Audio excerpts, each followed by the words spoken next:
Well, Voter, I guess this interview is maybe the definition of bittersweet. I mean, I had different ambitions for you. I wanted you as an A's broadcaster, not as a Mariners coach, but honestly, congratulations on that. Tell me a little bit about how you're doing lately. Yeah, thank you. I'm really excited for the new opportunity, and obviously, if we could pick perfect scenarios, maybe it would look different. But I couldn't be more thrilled to be joining the Mariners in this capacity, and life's been good. I've had a great winter, the most relaxing winter of my life. Yeah. It's a little different when you don't have to be training to get ready to catch 100 plus games, and just been spending a ton of time with my family, coaching my daughter's softball team, going to my son's basketball practices and jujitsu and or not jujitsu, taekwondo. I always say jujitsu, but taekwondo. And I'm doing really well. I'm really excited to be heading down to spring training here soon and get the baseball season rolling. I mean, you think about your life, you've always been tuned at this time of year to put the chest protector back on, take some cuts in the cage, and literally for the first time in your life, you won't be doing that, at least in a getting ready capacity. Is that kind of from the human side? Is that a bit weird? Like, are you fully adjusting to this still? Have you adjusted to this yet? Yeah, I don't think I've fully adjusted quite yet, right? It's kind of gone through cycles of the first part of the winter before I had a job, before this retirement. I knew I was going to get back into something. I knew I wasn't going to sit for too long, but it was really hard because my whole life I've had a purpose. I've had a goal. I've had, hey, I know where I need to be come Right. February 15th. I Right. know where physically, mentally, emotionally, where I need to be going into spring training. And this was the first I just sat for a few months and just didn't do anything. I played golf. I went to breakfast with friends. My Alyssa and I were joking that we've had more dinners with people that we didn't know this winter than we have years combined, because there was no commitment to a training regimen. There was Right. no commitment to, and it was not about me anymore. Right. And it felt really good to just,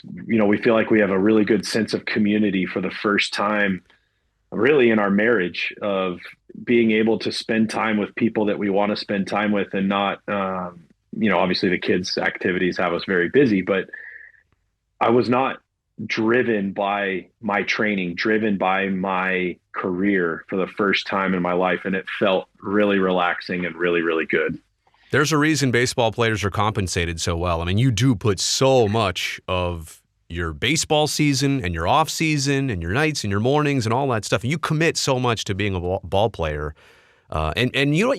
You deserve enjoying this, honestly. And physically, looks like you're still training. Come on, don't tell me you haven't lifted a weight here and there. I'll tell you what, I think I've worked out 8, 9 times Total. total. But the funny part is, I didn't realize how much I ate. Right. So you're sitting here and you're burning 3,000 to 4,000 calories a day. So you got to Right. eat 3,000 to Right. 4,000 calories a day. And so for me, it's like, I'm down to eating 1,500 calories a day. I'm not hungry. I'm not, Right. going back for seconds and thirds because my body's just craving all this. And so I feel great. I feel relaxed. Obviously I know I've got my work cut out ahead of me. I know it's going to be a different kind of a battle, a different kind Sure. of, I don't like the word grind, but it's a good way to describe it. Like it's going to be very different, but I feel really good. But it definitely has changed my body, my life, just my overall psyche has been phenomenal. Let me go back to this. Your first big league hit was a home run. Your final big league hit was a home run. At what point did that strike you? Was it right after the last game, or did somebody tell you? Did you realize it? Yeah, I realized it, in the moment. I think, you could see it on my face, right? When I got in the dugout, the camera, the TV crews caught that moment. Oh yeah. Just phenomenal. I mean, from Kipe and Dallas's call to the way that, the truck really captured every moment of that, from the elation to the joy, and then just all of the emotions that hit me. And I doubled over, and it just all came together so beautifully. And I'm so thankful that, NBC Sports caught it the way they did. I really am thankful for that because it's a memory that my family, we've revisited, numerous times since, and will continue to for the rest of my life. And the emotions of those last few days in Oakland, that'll be something that I truly cherish for the rest of my life. I feel guilty because every interview this offseason I've watched with you, the first question is always about the last at-bat and, the magic of that. You were like floating around first base, I feel like, once you realized it was gone. Can I tell you a quick story about that, yes, that actual moment? Okay, you don't know this, but it's lingered in my mind, and it's kind of subsided a little bit. I'm getting over it, but I want to tell you that I'll always remember that your final at-bat was in the bottom of the seventh. And the reason I know that is because in the middle of the seventh, I always come on TV and say, hey, coming up on Post Game Live, we'll do this, that, obviously. And I was telling everybody right before I went on, I said, Stephen Vogt is going to hit a homer in his final at-bat. And I was like, I'm just going to say it on TV, and if it doesn't happen, whatever. We move on, and it's no big deal.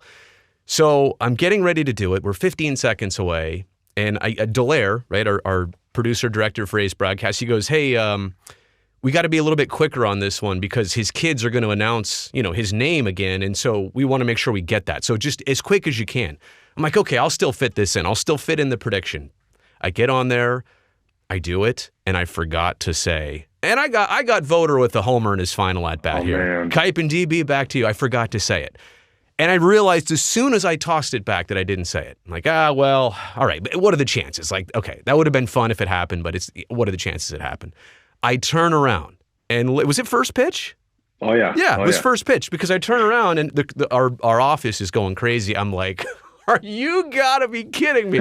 Look, I'm only saying this because I wanted to add to your moment. I wanted to leave people like, no way did that just happen. We were all thinking it, and honestly, I was telling everybody about it, and I put my head down on the desk. I mean, number one, I was so thrilled for you, but I was like, I literally, I felt it was coming. What did you feel was coming in that moment?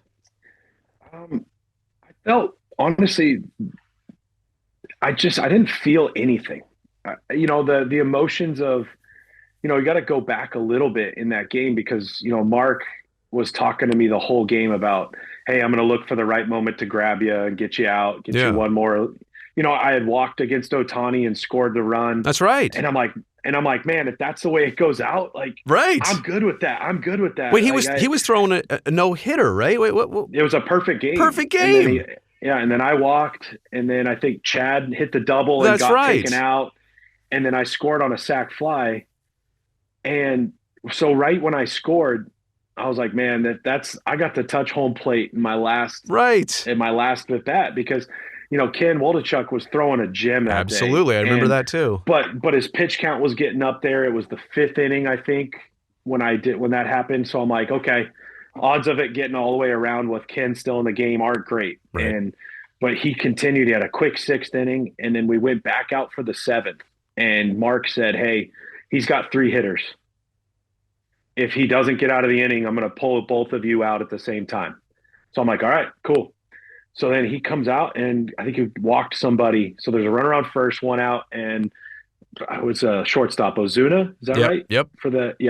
Ozuna's up, little slap lefty, quick guy. I'm like, dang it, this is it, man. This is your last batter. And sure enough, he grounds into a double play, and I was sprinting to back up first. And right when we turned it, I just remember this feeling of joy. I'm like, this kid just pitched his backside off to get me one more at bat. Yeah. And I'm like, you are on house money here, dude. So cool. Go have fun. And so having that, knowing this is my very last moment I'll ever have playing baseball. So you're going into the on-deck circle, and I remember I looked up and I caught eyes with Alyssa and just kind of gave her a little smile, and she's like, go have fun. Like, just one of those moments. And I remember leaving the on-deck circle like it was a Little League game. There was no, okay, what's he going to throw? There's no like, oh, what are you trying to do? It was, dude, this is your last at bat of your life. Go enjoy it. Right. And I did. I got in the box, and I was just like, be ready to hit the first pitch like you have your whole life. And he grooved me a fastball. I still don't know how I hit it. I really don't. It felt out of body. And And right when I hit it, I knew I hit a homer, and I could not. I was just, man, I was a 2-year-old kid in my front yard pretending to be Will Clark. All of those emotions as I'm going around, and all I could think the whole way around the bases was, "Are you kidding me? That's what I was thinking too. Are you kidding me?" Yeah. And it was, but I had never had that clear of a thought in the box in my entire career of just go have fun, go have fun. I just wanted to tell you about that prediction, and I think a lot of people were feeling like something special was due in that at-bat. You know, it's just the gut instinct, and whether it's you as a person, your time with the A's, the season that you all just endured, like you just, final game, you kind of just knew like something special was bound to happen. And I don't know what triggered me to feeling that way, but, and I also thought, and you mentioned Chad too, I want to say like the final game for you and him, and obviously your tenure in Oakland, your multiple tours of duty, you know, it was, and you're retiring. He's moving on to a different team. Like he'll keep going. But I thought that the fact that two of literally my favorites in their last game on that same day, I just thought it was so special. And both of you contributed. I thought that was so special. You know, and I gotta say one thing on top of that, because what Chad Pinder meant and will always mean to the Oakland A's organization, maybe didn't get celebrated the way it should have. Absolutely. But that human being is a leader. The things that he did in that clubhouse for people, the player he was in a limited role, never having a bad attitude, never complaining, but showing up and giving his all. For him to hit a double off Ohtani and get that reception, and you know, I know it got overshadowed by, you know, the day that I had and the moment that the A's provided my family and me. But you're absolutely right. Chad Pinder had the send off that he earned, and that was a double and a big moment in a game, and getting pinch run for. That was really cool that Mark did that with him too.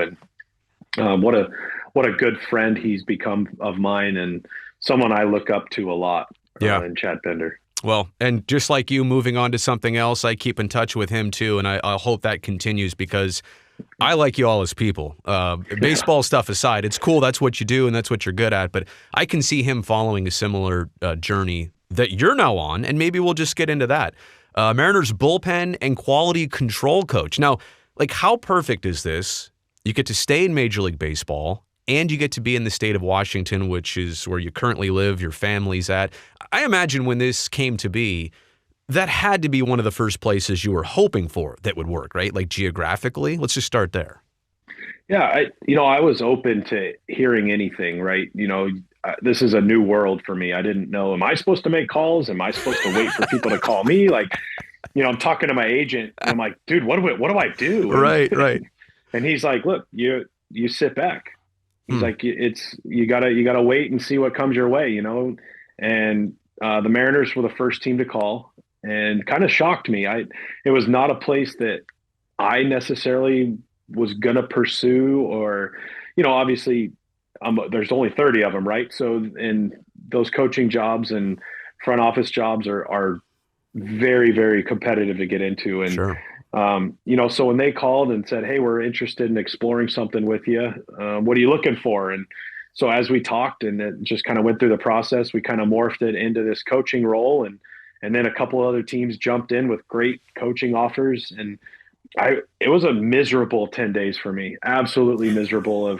I had three incredible offers on the table to coach, and, you know, going through all the pros and cons and thinking about where do I want to get my foot in the door? You know, you don't know, right? You don't know what's the right decision. It's not playing where it's like, hey, I can go play on that team and I can do this and I can do that. Right.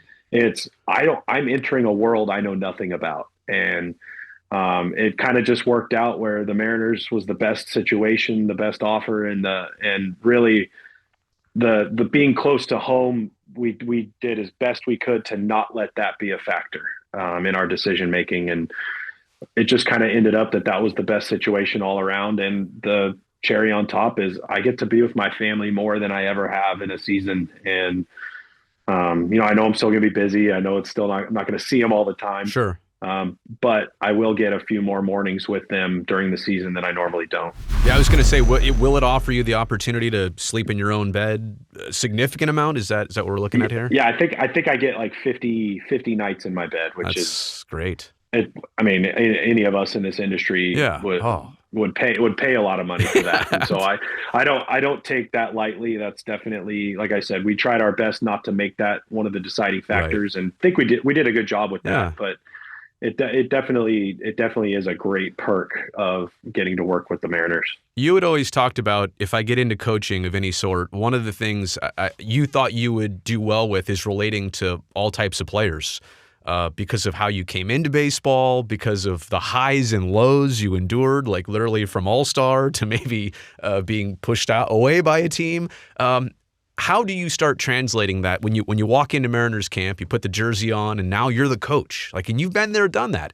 How do you start translating and relating to the players? Like, what's your game plan for literally starting something from scratch?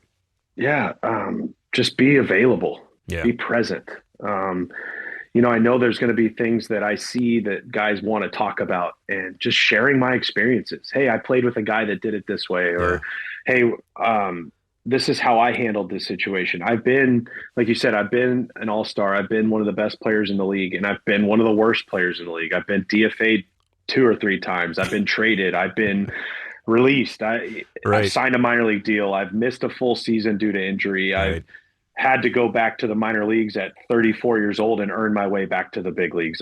You name it, I've been through it. And so just to be able to give that experience and the things that I learned and help somebody learn quicker than I did, that's my number one goal, is to help people learn quicker than I did. And so for me, that's my number one job, is to just be available and to be present and to be around and have guys be able to bounce things off of me. And I'm not afraid to be wrong. And I think that's one of the best qualities I have, is if I don't have the answer, I'm not going to make something up. Yeah. I'm not afraid to admit, like, hey, I don't know, but give me 24 hours and I'll work on it and I'll come back to you with something.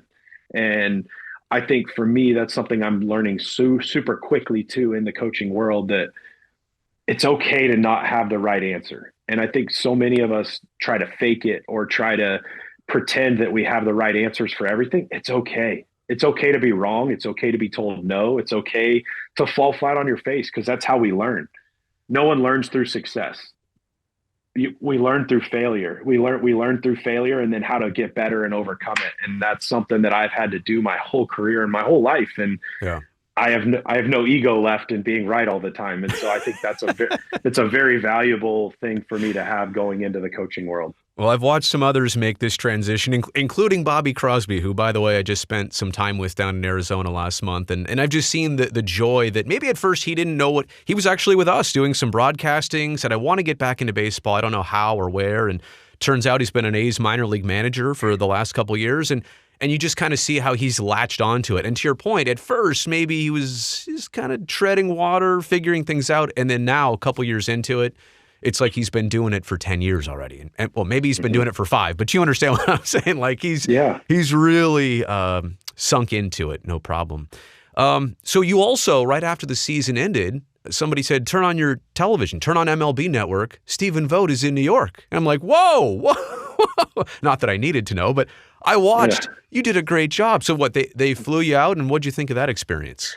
Yeah, I loved it. I was fortunate enough to be able to do it back after the 2019 season when I was with the Giants. They invited me to come to be on the panel for a playoff series, and I absolutely loved it. And when the pandemic hit, they kind of were limited with how much they could bring people in. And so when they called me right after the season ended and said, "Hey, we want to get you in for the playoffs. Would you be open to doing that again?" And I said, "Absolutely."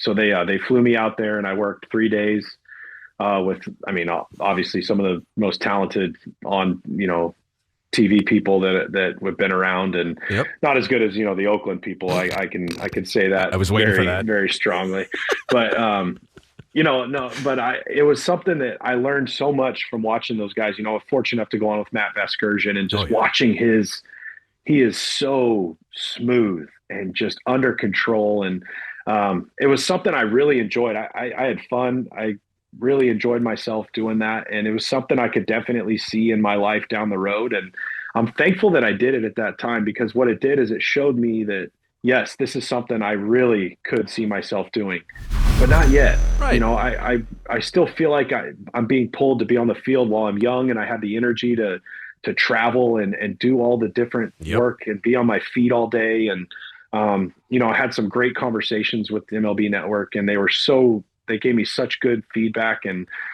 jumped on the phone with one of their producers afterwards, and he gave me some really good constructive criticism and ideas on how I can get better. And man, I loved that. I love talking baseball, and I love talking about the players who play it. And it's super fun for me, because you get to celebrate greatness every day. And for me, like, I truly, truly enjoyed my time doing the MLB Network. And catching has to help you, I mean, in anything you do moving forward. Bullpen coach, television analyst, you can talk hitting, you can talk pitching. I know nobody's going to say, well, how about that ball in the hole? Like, should it have been the third baseman or shortstop? And look, but you've still seen so much baseball. I'm just saying, if you're going to play any position and then turn into a broadcaster or a coach, like, catcher seems like the main one, right? Yeah, we have a unique perspective, right? Yeah. Like, we are a position player, Right. but yet as a catcher, you deal with 13 pitchers every day, Right. and that you get to know how they work, what makes them, what makes them tick, what makes them the way they are. They're a different breed. Yeah. Pitchers and position players are completely different people with different jobs, and it offers that unique perspective where my job has been both sides of the ball my whole life. And you're able to understand what pitchers are thinking, what hitters are thinking. And so you can give that perspective from both sides. And I'm very thankful for the things that I've learned through catching. Yeah. And it's definitely going to help me be a better coach. The analysts I work with are either Dave Stewart, who just hates hitters, or then there's Bip Roberts and Shooty Babbitt. They hate pitchers. I'm like, guys, where's the middle ground? Like, that, you are the middle ground, which is great moving forward. I don't want to make this about like tampering. You're a Seattle Mariner right now, so this is not like, well, tell me all the insights about the Oakland A's, but you're only 1 year removed, and obviously Oakland's in your blood. Stepping back, your team lost 102 games last year, and you know what's going on over there in Oakland. What do you see from that team moving forward, at least this year? It's a transformation. We all understand that. Yeah, I definitely think they've improved already, right? They've made some very valuable additions to the team. Trevor May in the bullpen, and Diaz and Peterson in the field, and the new pitcher from Japan. Sorry, Fuji. Yeah, I mean, you bring in talent like that, you're going to get better. Couple that with the young arms that really came onto the scene. And people forget Paul Blackburn's coming off an all-star year, and his injury wasn't a shoulder; it was a finger. Right? Yeah. So and James Caprillion really turned a corner late in the year. They're going to miss Cole Irvin obviously a lot, but at the same time, you're talking about a rotation that's deep and has a lot of potential. And some of the young arms that came up, JP Sears, Ken Waldichuk, those are two very, very good pitchers, not just good arms, but good pitchers. And I really like the depth that the pitching has right now. And the bullpen was phenomenal. That was probably our one bright spot last year overall, right? And so I like where the team is. As far as being in a transitional period, the arms are in a good spot. And that's how you win games, right? You win games by throwing the ball and getting people out. And, the defense is going to be better. Shea Langoliers is going to have a great season. He's going to get a full season under his belt. Manny Pena, I played with him. He's a phenomenal catcher. And so you got to have two very good defensive catchers back there that, Shea's going to learn a lot, and Manny's going to help him along the way. And so I'm really excited to see what those two are going to do. And really a young core of position players that's ready to break out. And, they got a lot of at-bats last year and a lot of experience. And coming into a season fresh is so valuable. Yep. It really is. It's no longer, oh man, if I don't do this, I'm going to get sent down to AAA like I was there a month ago.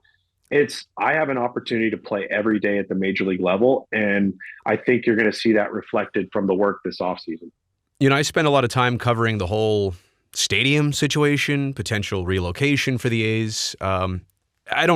ask you as like, oh, are you paying attention to this? Are you thinking it's something that players who are on the A's or are coming to the A's, they're aware of, at least behind the scenes, there are some things happening? Are they aware of what's going on and what the team's trying to do and may do in the next couple of years? I think it varies player to player, right? You get some guys that are very dialed into it, and they're very, very much wondering, where is the organization headed? Are they going to stay in Oakland? Or are they going to relocate to Vegas? Mm-hmm. And then there's some that's like, doesn't matter. Yeah, we're going to be in Oakland this year. Right. It really doesn't what I think or what I read into. And that's kind of where I am, right? Like, my heart is like, please keep the ballpark in Oakland. Like, these fans, these people that are in Oakland that love the A's, they need a team. They need the A's to be in Oakland. The A's are an Oakland team. Right. But at the end of the day, I don't follow it that closely because it doesn't matter. It doesn't pertain to me in this moment. I am focused on being the best I can be for the Oakland A's today. And the Coliseum is home. And until somebody tells me otherwise, then it's not my concern. Right. Yeah. And so I think you have people all over the map when it comes to the new stadium and what people want or think. And it's just unfortunate how it's happening. Yeah. I could think back to 2016 when it was, hey, we're getting a new ballpark. Yes, finally, we're getting a new ballpark. And it's like, no, we're not. Then it's, yes, we're getting a new ballpark here. No, we're not. Oh, we're moving to Vegas. No, we're not. Oh, we're going to build here. No, we're not. It's this back and forth of, well, we've made announcements with no legs. And I think that's where the frustration for me comes in, is it's only hurting the fan base. That's it. And it's unfortunate that these fans that love their team, that love the A's, that show up to the Coliseum or just love the A's around town, because, I understand that I have kids. Being able to commit, I have season tickets to the Seattle Kraken. I've been to 2 games. Nice, right? Yeah. Oh, you're getting into hockey. I love it. All right. Yes. But I've been to 2 games. Oh, okay. Like, so you're saying you should have been to more, basically. But you've gone. But you've gone. I'm good with that. Oh yeah. Okay, I love it. All right. But my point by saying that is, like, I understand life is busy and you can't just drop everything and go to a sports game every night. Right. I understand that. But a lot of people would go to a new ballpark in Oakland, and I understand that. Yes. I love the Coliseum. It's always going to be my favorite place because it was home, right? Memories, of course. Memories. I just hope they get this resolved one way or another soon, so that people have clarity and have the ability to say, at least I know what's happening with my favorite team in their ballpark. I always say that it's kind of like a movie where it can have twists and turns, and this particular movie can even still have the happy ending. But at some point, if a movie is going to take 7 or 8 hours, you're like, okay, I gotta disinvest in this because it's hard. Like, it's a good movie is an hour and a half, 2.5 hours. It's got some plot changes. Okay, we've got it. This one is like a trilogy all in one. To your point, and the other thing you said is, if you're a ball player on the team, maybe it doesn't matter to you on the bigger picture. But I'm here as a person who grew up going to that Coliseum, watching games, learning baseball, and I would trade. And this is crazy for me to say to you as an actual, MLB guy. I would take another 102 loss season for the Oakland A's this year if the trade-off was things get resolved in Oakland in 2023. You know what I'm saying? Like, it's all, and I said this last year, whatever happens on the field to me almost doesn't even matter if the future isn't figured out. Like, that's the World Series more than winning or losing games. But I know we're obviously in 2 different spots on that, But you're correct in that until there is a resolution, we're treading water, right? Right. There's no direction for anyone until they know where they're headed. Right. And there is that element for the players that's where, because at the end of the day, everyone who puts on a uniform wants to win. Yeah. They want to win. Yeah. And they want to win, and they want to win now. And that's where I think it does trickle down to the players, because it is affecting them. But at the same time, there's some people that are getting opportunities that maybe wouldn't necessarily get an opportunity. And that's where you have an opportunity to make the most of it and go out there and establish yourself as a big league baseball player for the rest of your career. I don't want to take too much more of your time. We got kids to take care of here, but I do have a couple quick questions from the big league perspective. Pitch clock this year. Are we going to notice a change in the first day of baseball, first week of baseball, first month? And what are we going to notice? You're going to notice a lot. It's going to change. First of all, the game's going to move quicker. It's going to be sped up. You're not going to have as much downtime in between pitches. As much as I hate it, I am a baseball purist. I wish there was no clock anywhere in the clubhouse. It doesn't matter what time of day it is. You're at the ballpark. Like, that's the beauty of baseball. Right. It could be 4 hours and you don't have anywhere else to be. That being said, I think our game has gotten slower and we're losing fans because of it. Mm-hmm. And I think if we can get that game time down to 2:30, I think it's great. Yeah. And maybe we get some more fans. We get some more people tuning in and now you could take your family to that 6:40 game because you can be home by 9:30. Right. Instead of, hey, if we go to the 6:40 game, we may not be home till 10:30 or 11. I think there is a little bit of an element to getting some more people to come out to the ballpark for those night games. But you're going to notice it right away. The game's going to be moving. First of all, there's going to be a countdown on the screen. Right. You're going to find your eyes going to the play clock, which I really hope that doesn't take away from the fan viewing experience. That's one of my worries, is that people are going to become fixated on the pitch clock rather than watching the catcher's body language or the hitter's body language. Or right. There's things you can learn from watching that about what they're trying to do. And so I that's one element I am worried about. But you're going to see a big difference. The game's going to keep moving, and maybe guys won't be able to adjust their batting gloves as many times as they do and things like that. No more shifting defensively. Who does that benefit? Is it the fielders? Is it the batters? Like, I mean, I know it's hoping to generate more offense. How does that change the game? It changes everything. I mean, left-handed hitters are going to have back on a even playing field. I think right-handed hitters have had the advantage in baseball the last 10 years now with the shift. Right. If you're a right-hander, you hit the ball on the ground, you have a chance. Right. If you're a left-hander, you hit the ball on the ground, you're no out. Chance. Yep. And bottom line is we changed our swings. We had to change our swings, and that got us out of who we are. And that's why you see the best hitters stick around, because they were able to make those adjustments. And now you're back to a little more of an even playing field. But I think what it really benefits is the fans. You're going to see diving plays again. You're going to see range. You're going to see the good fielders, right? I heard Colton Wong talking the other day. Second base is back. Right. Second base has been a position that has been you how many teams threw a third baseman at second base? It turned into short right field is what second base was. Yeah. And you could put anybody at second base because you didn't need the range. Right. You didn't need the range. You were put in your starting position and the ball was going to be hit in your circle. Right. And so I think now you're going to get to see those diving plays we used to see more often. You're going to start to see guys show their athleticism better. And you're going to have a few more hits. Right. It's going to be great. It's going to be great. And that's why I was saying, too, maybe some fielders are going to be more valued because defensively they can showcase what they do instead of saying, okay, play right there and it's going to come right to you. So in weird ways, like, I think there's an initial layer of how this changes. I think there's a deeper layer that by June or July we'll be like, whoa, this has changed in more ways than one. Last thing here, Major League Baseball spending this year and contracts and player salaries, look, which I'm all for as a person who works under contract like you always have been. So I'm not upset at all this big money being thrown around. But there's going to be a lot of teams at the end of this season who don't win the World Series, all but one of them, and say, man, we spent a ton and we didn't get what we wanted. Is there a balance in baseball between like spending a lot and spending the right money, if that makes sense? I mean, I think it all comes down to what your business model is, right? Yeah. At the end of the day, the return on investment. Yeah. And some teams, their return on investment is, I want to win a World Series. Right. I don't care what it costs. I don't care what it takes. I just want to win. And then other teams, it's, well, if I sign this player, then there's going to be more fans that show up. There's going to be more revenue that comes into the market because we signed this player. There's going to be, I'm not a business guy, but for me, the best players in the world get to play 162 games. And when the best players in the world are at home and not getting jobs, that's not good for the industry. Right.